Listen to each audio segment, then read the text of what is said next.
Assalamu alaikum tuğanlar, art jaktı qarap turganlar. Kandaysızlar tuğanlar, kaptal jakta turganlar.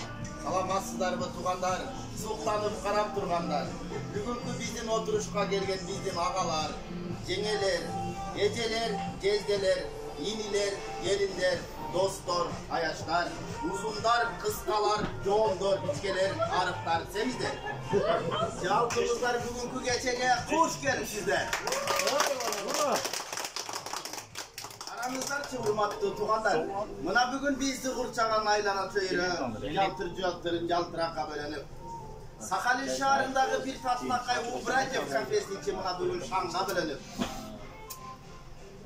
Жаздын жыпар-жыттуу жыттары бизге карап умтулса, Сахалин шаарындагы бир татынакай кафебиз бизге карай көзүн ачат. Бүгүнкү отурушта сиздерден 10 000 рубльдан чогултуп алайын деп, андан кийин ак батаңыздарды алайын деп, Ильяс акам менен жеңем сиздерге кайрадан дастаркан жаят.